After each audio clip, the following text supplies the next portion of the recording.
Hello, everyone. Welcome to Celsius 233, your go-to place for fiction book summaries. Today, we will step into the world of The Turn of the Screw by Henry James. The Turn of the Screw, written by Henry James and published in 1898, is a classic novella in the horror genre. It tells the story of a young governess who is hired to look after two children at a remote estate. As she takes up her new position, she becomes increasingly convinced that the estate is haunted by malevolent spirits intent on corrupting the children. Plot summary. In the heart of England, at a grand estate called Bly, a young, inexperienced governess arrives to take up her new position. Hired by a wealthy bachelor uncle, she is charged with the care of two orphan children, Miles and Flora, under the strict condition that she must never contact their guardian. The housekeeper, Mrs. Groves, a warm and supportive woman, welcomes her. The governess is immediately enchanted by her young charges. Flora, a delicate and beautiful child, is already at Bly, while Miles is expected shortly, having been sent home from his boarding school under mysterious circumstances. The estate, with its sprawling grounds and ancient architecture, has an air of both charm and ominous seclusion. Though the governess is unsettled by the news of Miles's unexplained expulsion, his arrival dispels her worries. He is angelically beautiful and behaves with such grace and charm that she quickly dismisses any suspicion about his character. Yet, an undercurrent of unease settles within her. One evening, while walking in the estate's gardens, the governess sees a man staring at her from atop a distant tower. He is unfamiliar, and his appearance sends a chill through her. Later, she glimpses him again through a window, his gaze fixed intently upon her.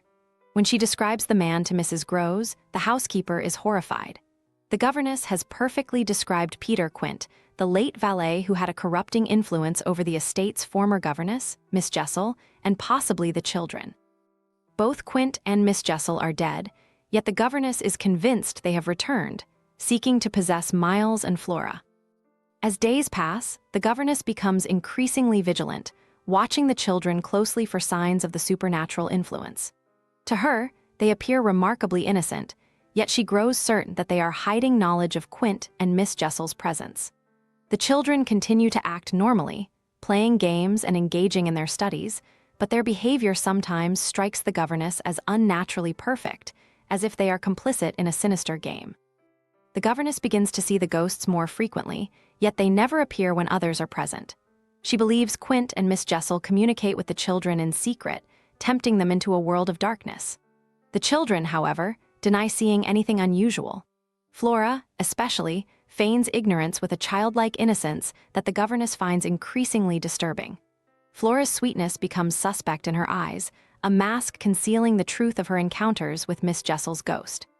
The governess's isolation deepens as Mrs. Groves, though supportive, remains skeptical of the supernatural events.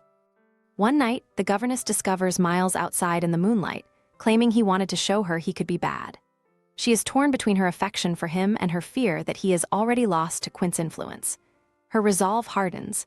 She vows to protect the children at any cost, even if it means confronting the ghosts herself. She begins to question her sanity, wondering if the apparitions are real or merely figments of her imagination, yet the conviction of the danger grows stronger.